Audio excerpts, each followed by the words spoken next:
vai falar sobre febre. Bom, então para começar, a gente tem que trazer alguns conceitos básicos. O que é temperatura normal? 35,3 a 37,7, com alguma variação de manhã um pouco mais baixa, à tarde um pouco mais alta. O que é febre? Febre é a temperatura acima de 37,8, 38. E febre é uma elevação controlada da temperatura corporal acima do valor normal. É um reajuste do ponto de regulação térmica no hipotálamo. É diferente do que a gente chama de hipertermia.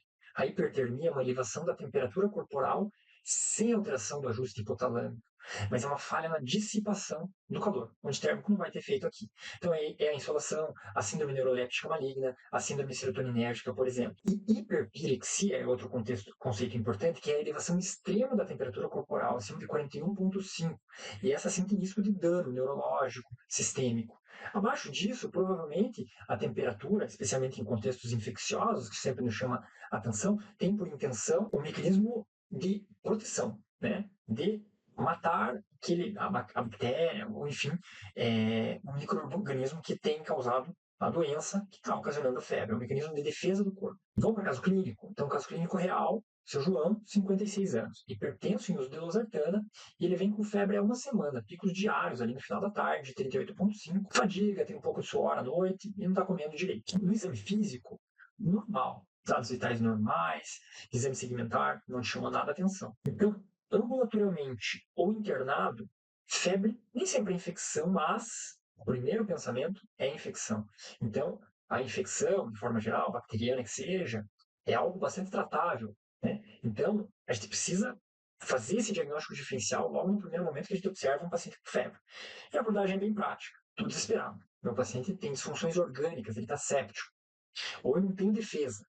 Ou eu tenho uma infecção, com certeza, e não tem defesa, lembrando, é neutropenia febril. Ou eu tenho uma infecção, com certeza. Eu vou coletar culturas conforme a indicação e eu vou fazer antibiótico. Mesmo, no caso do desespero da neutropenia febril, sem o diagnóstico claro de infecção. Agora, se a febre não tem nenhuma dessas três situações, disfunção orgânica, neutropenia febril ou infecção clara, calma, respira, aceita e vamos procurar a causa. Não começa antibiótico. E o nosso paciente, o seu João, ele não tem disfunções orgânicas, ele não tem neutropenia febril, ele tem infecção. A gente já falou disso. Rastreio infeccioso. Rastreio infeccioso e conversa. Então você vai perguntar para ele: o que você está sentindo? Não veio nada? A gente vai pesquisar objetivamente e direcionado. Falta de ar, tosse, catarro, dor torácica, gisúria, hematúria, palaciúria, dor suprapúbica, dor abdominal, o que é que ela é? Tem diarreia, tem icterícia, sintomas gripais, dor de cabeça, rigidez de nuca, lesões de pele e presença de dispositivos. Lembrando que lesões de pele, paciente internado, lesão por pressão, não vamos esquecer, e flebite. São causas importantíssimas de febre. Dispositivo, lembre sempre do catéter que está escondido por aí, não está visível, um catéter totalmente implantável. O seu João negou. Então ele não tem nenhum sintoma, ele não tem nenhum dispositivo, ele não tem nenhuma lesão de pele. Como é que ele vai investigar? Duas coisas. Exames gerais, investigação conforme o foco suspeito. Exames gerais, então, laboratório geral, hemograma, prova de atividade inflamatória e uma avaliação de disfunções orgânicas laboratorial. Então, a função renal, as bilirrubinas, o TAP, a avaliação de plaquetopenia, a avaliação da acidose e lactato, conforme a necessidade. E as hemoculturas, que é a pesquisa no sangue de algum micro-organismo. E aí esse trabalho traz de forma muito interessante aonde está o papel das hemoculturas, aonde eu vou ter maior resultado, onde ela vai render mais. Então, sempre avalie probabilidade pré-teste. Uma celulite provavelmente não vai dar positivo uma hemocultura. Agora, uma endocardite tem alta chance de dar positivo. Então, lembra de infecções invasivas, graves ou pacientes imunossuprimidos. E aí, vamos lá. Febre e leucocitose apenas, isoladamente, tem baixo rendimento. Provavelmente você não vai positivar uma hemocultura. O paciente que não tem SIRS, síndrome da resposta inflamatória sistêmica, que é o combinado lá de febre, né, leucocitose. Então, esse paciente que não tem essa inflamação, ele tem um ótimo valor preditivo negativo. Tá? Então, provavelmente não vai dar positivo sem hemocultura. E o sinal clínico mais importante para positivar uma hemocultura é o calafrio. E é o calafrio de verdade. Então a pessoa vai te dizer que aquele tremor muito intenso, que é muito frio, tá batendo o dente, parece que ia morrer. É uma coisa bastante intensa. Se aconteceu isso, pode pedir uma cultura, porque é um valor preditivo positivo para essa hemocultura te ajudar. Informe foco infeccioso. Não é o caso do seu João, mas eu suspeitei de pneumonia. Eu penso na imagem de tórax, na cultura de escarro. Eu pensei em pielonefrite, infecção urinária baixa, parcial de urina, urocultura, talvez uma imagem de abdômen. eu estou pensando que tem uma infecção intraabdominal, uma colestite, uma diverticulite, talvez uma imagem de abdômen, né? Então, o ultrassom pensando mais na via biliar, demais apendicite, diverticulite, quem sabe precisemos de uma tomografia. Lembra das enzimas canaliculares e bilirrubinas no contexto de colestite e colangite, sintomas gripais, então, painel viral, teste rápido podem ajudar.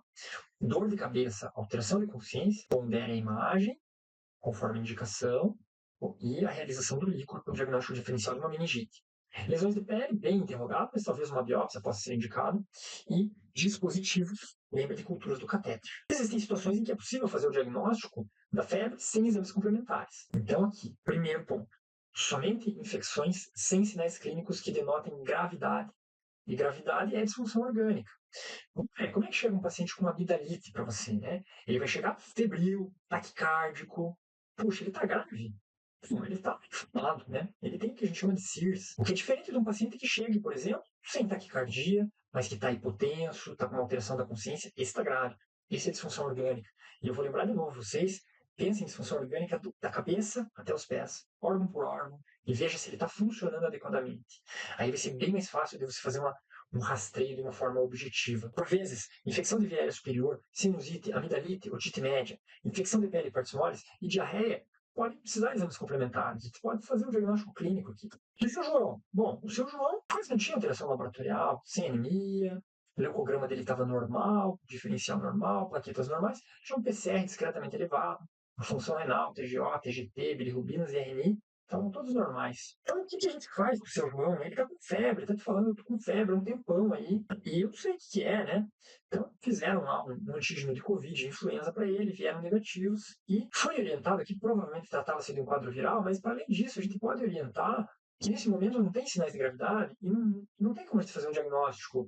Não é o momento de a gente fazer um diagnóstico mais elaborado, né? Correndo inclusive o risco de solicitar exames que não façam sentido e que possam gerar problemas depois. Então, por hora, a orientação para o seu João vai para casa com sintomáticos e fica de olho. A gente pode marcar um retorno para ele ambulatorial para reavaliar isso. E o seu João volta, aí uma semana ele volta e ele fala: eu continuei com febre. E nada de grave aconteceu, mas ele continuou com febre. Aí é o momento que você já está ficando com 3 semanas, né? 2 semanas aí de febre, né? Então, é o momento de você pensar em investigações mais aprofundadas. Hemocultura, sorologias, VHS, ferritina, imagens, ecocardio, tomografias, entre outros. Então foi feito, foram solicitados esses exames para o seu João e orientado que ele faça e retorne ou antes de piora a clínica. E vejam, mesmo com 2 semanas aqui nesse caso de febre, se você não tem sinal de gravidade, não tem foco claro de infecção, você não começa antibiótico. Não há necessidade, não há indicação. E há possível dano associado.